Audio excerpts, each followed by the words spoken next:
எனது 50 ஆண்டு கால வாழ்வில் முகவரி அறியப்படாதிருந்த இந்த மயில்சாமி அண்ணாதுரை தனது 26 ஆண்டு கால விண்வெளித்துறை ஆய்வில்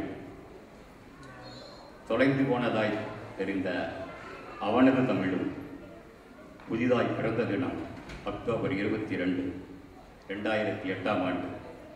ஆம், அன்று காலை 22 மணிக்கு சந்திரயானை விண்ணில் அனுப்பிய பின் நான் கூறிய முதல் வார்த்தை, நமது குழந்தை சந்திரயான் நிலவை நோக்கி முதல் அடி வைத்திருக்கிறது, காலத்திலும் நேரத்திலும் இன்னும் நெடும் பயணம் பாக்கியுள்ளது என்றேன். அப்பொழுது தமிழனா என்னை கண்டு தொப்பில் கொடியுறைவாய் சிரித்தெழுந்த தமிழ் நெஞ்சங்கள் அமெரிக்க முதல் ஆஸ்திரேலியா வரை ஒன்றாக வாழ்க்கை மகிழ்ந்த அந்த சமயம் டெல்லிக்கு ராஜாவானாலும் தாய்க்கு பிள்ளைதானே என்பதாக நவம்பர் 14 இந்திய குழந்தைகள் தினத்தன்று திட்டமிட்டபடி இந்திய தேசத்தின் மூவர்ணக் கொடியை நிலவில் பதித்த பொழுது இந்திய துணைக்கண்டம் ஆனந்தத்தில் அதிர்ந்தது.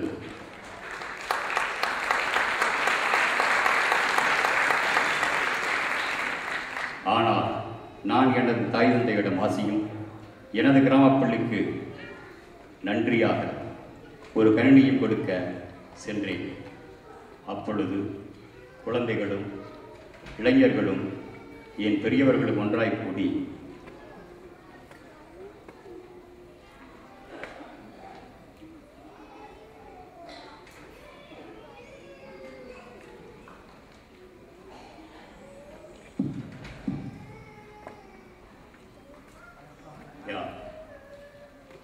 நவம்பர் 14 அவர்கள் வாழ்த்திய காட்சி மிக பரவலாக பார்க்கப்பட்டது, பேசப்பட்டது. அப்பொழுது எனது மனதில் ஓடிய ஒரு மின்னல் கேட்டு கங்கை கொண்டான் கடாரம் கொன்றான் என்ற வழியில் சந்திரயான் வெற்றி ஒரு சாதனை மின்னலாக இல்லாமல் ஒரு சாதனை தீபமாக இரு வழிகள் கண்டது. ஒன்று, எனக்கு கீழ் இருக்கும் 2 இளைஞர்கள் பட்டாளம் கிடைத்திருந்தது.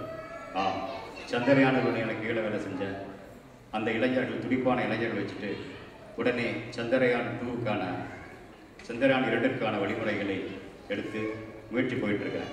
அப்படி போய் திங்கள் முதல் வெளிவரை பெங்களூரில் அது மாதிரி உழைக்கும் நான் சனி ஞாயிறுகளில் வெளியில் கிடைத்த அடுத்த கட்ட இளைஞர்கள் படித்து கொண்டு சந்திரயான் வெளிச்சம் மூலம் கிடைத்த வெற்றியின் மூலம் கிடைத்த வெளிச்சத்தை கொண்டு சாதனை தீபங்கள் ஏற்ற முயல்கிறேன்.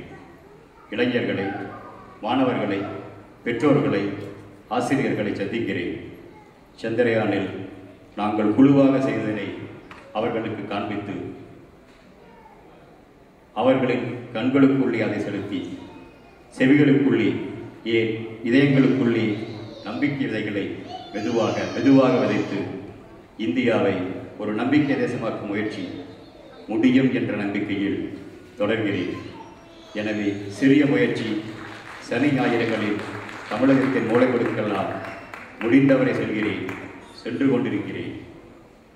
அறிவியலும் தமிழும் எனக்கு சரியாக துணை கொடுக்கிறது என்று நினைக்கிறேன். முதல் வகுப்பு தேர்வில் முதலாக வந்த பொழுது கிடைத்த பரிசை எனது தாய் தந்தை காலில் வைத்து ஆசீர்வாதம் வாங்கிய பொழுது அவர்கள் கொண்ட மகிழ்ச்சி எனக்கு பரிசிலும் மேலாக தெரிந்தது. அவர்கள் ஆசீர்வாதம் எனக்கு அடுத்த படிகளை கொடுத்தது. இந்த சங்கிலி பயணம் இன்றும் தொடர்கிறது. இந்த 50 கடந்த பிள்ளை இன்னும் தனது பரிசுகளை தாய் தந்தை காலடியில் சேர்ப்பிக்கிறான். அந்த காலடிகளும் எனக்கு அடுத்த படிகளை காட்டுகின்றன. வாழ்க்கையின் அர்த்தம் புரியும் தருணங்கள் அவை. அந்த வகையில் நான் மிகவும் ஆசீர்வதிக்கப்பட்டவர் என்று நம்புகிறேன். இளைஞனே, அப்படி இருந்தால் நீயும் ஆசீர்வதிக்கப்பட்டவன். உங்கள் தாய் தந்தையர் முன்னால் நீ சாதிப்பதை அவர்கள் காலடியில் சேர்த்து அவர்கள் ஆசீர்வாதத்துடன் அடுத்த கட்டத்திற்கு போகக்கூடிய வாய்ப்பு உனக்கு கிடைத்திருந்தால் கண்டிப்பாக நீ ஆசீர்வதிக்கப்பட்டவன். இல்லையெனில் இன்று முதல் மாறு. அந்த மாற்றம் உன்னை எங்கோ ஏற்றும் என்ற அந்த செய்தியை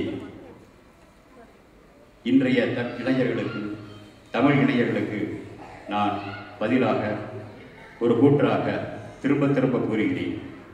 இளைஞனை, வாழ்க்கையில் முன்னேற உன்னால் முடிந்தவரை செய்ய முடியும். அதற்காக உதாரண புருஷர்களை தேடி எங்கும் செல்ல வேண்டாம்.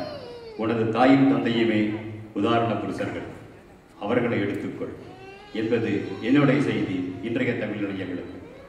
ஏனென்றால் உலகில் எந்த ஒரு உதாரண புருஷனும் உனது வெற்றிக்காக தினமும் பிரார்த்திப்பது இல்லை. எந்த ஒரு உதாரண புருஷனும் உனது வெற்றி கண்டு மனமாற மகிழ்ந்து ஆசீர்வதிப்பது இல்லை. மாதாவும் பிதாவும் மட்டுமே அந்த ஆத்மாக்கள்.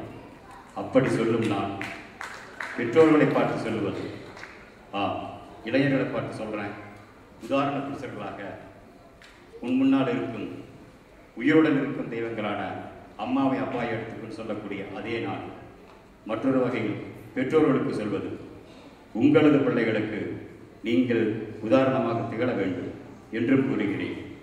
நினைத்து பாருங்கள், உதாரண புருஷர்களான அம்மாவும் அப்பாவும் அவர்களை வணங்கி வாழ்த்தும் பிள்ளைகளும் நன்றாக நினைத்து பாருங்கள். அவர்கள் இருக்கும் வீடு ஒரு கோயிலாக அல்லவா, அற்புதமான கோயிலாக தெரியவில்லையா? அப்படிப்பட்ட குடும்ப கோயில்கள் இருந்த இந்தியாவை ஏன் இந்த ஒட்டி? இளைஞனை, உன்னாலும் உனது பெற்றோரால் உருவாக்க முடியும் என்பதை எனது உதாரணத்தை முன்னிறுத்தி சொல்கிறேன். நான் பேசுவது எல்லாம் என்னுடைய அனுபவங்கள். படித்ததற்காக சொல்ல, எங்கேயோ கேட்டதை சொல்லலை, என்னுடைய அனுபவங்கள். இந்த அண்ணாதுரை இன்றைக்கும் இங்கே ஏறி இருக்கலாம். இன்றைக்கு இங்கே பின்னால் அம்மாவுடன் பேசிவிட்டு அப்பாவுடன் பேசிட்டு வர்றேன். திருப்பி போய் அவர்களும் கேட்பாங்க எப்படி இருக்குன்னு. நானும் சொல்லுவேன், அவர்கள் பொறுப்பு எவ்வளவோ தூரம் கடந்திருந்தாலும் என்னால் உணர முடியும். என்னுடைய எப்படி இருக்கின்றதை அவர்கள் உணர முடியும். ஆசீர்வாதங்கள் எவ்வளவு தூரம் இருப்பது முக்கியம் இல்லை. ஆசீர்வாதங்கள் கடல் கடந்து எங்கிருந்து வர முடியும் என்பதை உணர்ந்தவன் நாம். அப்படி கண்டிப்பாக நம்மால் செய்ய முடியும்.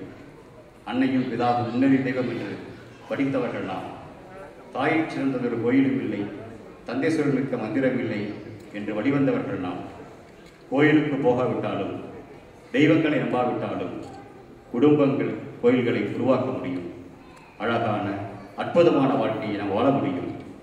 நம்புங்கள், நல்வாழ்விற்கான சிறந்த மிக எளிய வழியில் எல்லாராலும் செய்ய முடியும். எல்லா வீட்டிலும் செய்ய முடியும், எங்கிருந்தாலும் செய்ய முடியும், எப்பொழுதும் செய்ய முடியும். சின்ன வயதிலும் செய்ய முடியும், பெரிய வயதிலும் செய்ய முடியும். கண்டிப்பாக எல்லாராலும் செய்ய முடியும் என்பதை நான் சொல்லிக் கொள்கிறேன்.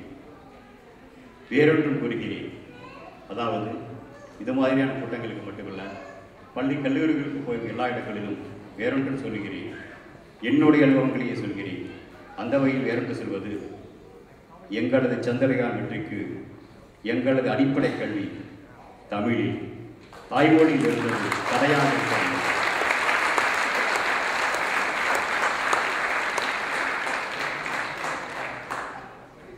இதை ஒரு மிகப்பெரிய பலமாக இருக்கிறது என்று பல இடங்களில் கூறியதை கேட்டு எனது அன்னை தமிழின் ஆசீர்வாதத்தால் நான் இன்று எங்கள் தமிழ் மேடையில் பல தமிழ் உறுப்பினர்களுக்கு இடையே நிற்கிறேன் என்று நினைக்கிறேன்.